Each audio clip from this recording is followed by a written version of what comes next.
This is a canon event. Have you ever had, a girl, for example, try to get at you? 2 out of 10. Couple years go by, you've rejected her. And then you check up on her again, she's a 10 out of 10. She's just blown up. She's used that as motivation and now is an elite talent. Well, this is what most of the NFL that passed up on Shedeur Sanders is feeling, because the week of the draft, this man was supposed to be a top 5 draft pick, right?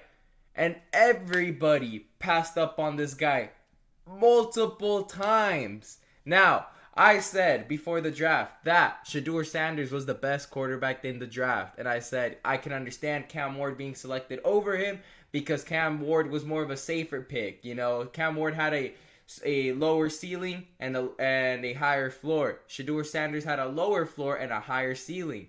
So I could understand going safely with Cam Ward, but there was a lot of potential with Shedeur Sanders. But Shedeur Sanders should not be anything less than the second quarterback drafted in the draft class. But he ends up falling multiple rounds, and he ends up falling to the Browns, which I said I thought he was going to go second overall to the Browns, but he ends up going like in the 5th round to the Browns. Absolutely crazy stuff. But he's put up an impressive body of off-season work. Now, many people are saying that Shedeur Sanders might even beat out the other QB room and Kenny Pickett, Gabriel, Joe Flacco, Deshaun Watson. He might beat them all out and be the week 1 starter the way he's playing, because he is throwing 41 for 53, 77%, over 400 yards, 9 passing touchdowns, and 1 interception, which was tipped. So Shedeur Sanders is literally proving everybody wrong. But let's check up on the second quarterback that was selected after Cam Ward. And look at that. Jackson Dart, terrible OTAs, left fans in disbelief about skipping on Shedeur Sanders. Now, this is absolutely phenomenal for Shedeur Sanders, because Jackson Dart wasn't really ever gonna be in the 1st round pick till Shedeur Sanders started sliding down and Jackson Dart started having some hype on him, and he ends up going to the Giants in the late 1st round.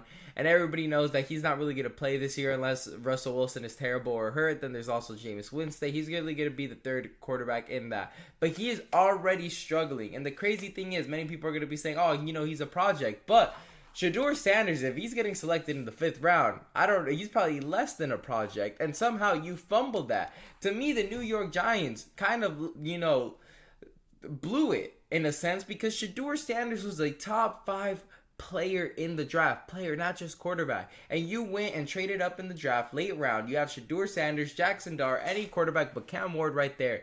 And you decided to go with Jackson Dart, who's now struggling, while we're hearing that Shedeur Sanders is being phenomenal. And it was because the Giants absolutely slandered Shedeur Sanders' name as well. Not only did they reject the girl, they said this girl, is this, that, and the other, unprofessional. Oh, he came in unprepared. Fit was trash, basically dogging on Shedeur Sanders, destroying his draft stock. And then you spit in his face, selecting a guy who should have gone in the 3rd round, in the late 1st, making him think he was going to get drafted. Nah, man. No. And then, karma thing is, they said Shedeur Sanders was very entitled, this, that, and the other. Basically all bad things. And look, Shedeur Sanders literally coming out with nothing but the right answer, saying I'd be a fool not taking Joe Flacco's advice. I'm just waiting for my opportunity. I'm not looking too far in the future. I'm just ready to play. All he is saying the right things, man. And to me, Shedeur Sanders literally has been blackballed by the NFL, and he's going to be a really good quarterback, I believe, if the Browns really give him an opportunity. And to be honest, if I were the Browns, I would make him QB2 day 1, week 1 of the NFL season, because I would run it with Kenny Pickett, as my QB1. If he's not performing, Shedeur Sanders is coming in.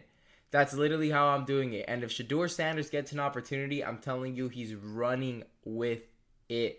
In the sense with how Tom Brady's been saying it, if you get your opportunity, you better run with it. That's what Brady did when he got his chance when Drew Bledsoe went down. And that's what Shedeur Sanders needs to do. And there's an opportunity in that division as well, because the Bengals are a mess. right? The Pittsburgh Steelers, their best player, they're having contract situation. They just brought in Aaron Rodgers, who's already crying about his helmet. There's a good chance the Pittsburgh Steelers could either be a really good team or a really bad team and finally break Mike Tomlin's 500 record.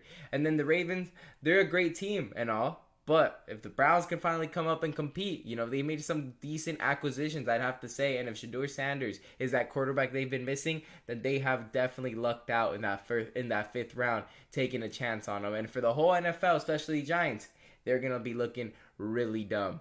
That's how I feel, man. I've gone through it. I've passed up on the baddie. And guess what? 10 out of 10 now. If I shoot my shot now, I'm going to get posted on that story. I'll tell you that much. But that's literally what Shedeur Sanders is going to be doing. If he wins a Super Bowl with the Browns, oh yeah, Giants, where you at? That's what he's going to be saying. But anyways, make sure to leave a like and subscribe. Leave a comment down below. Do you believe Shedeur Sanders will be a great quarterback, or do you think Jackson Sart will be better? But anyways, thank you guys for watching.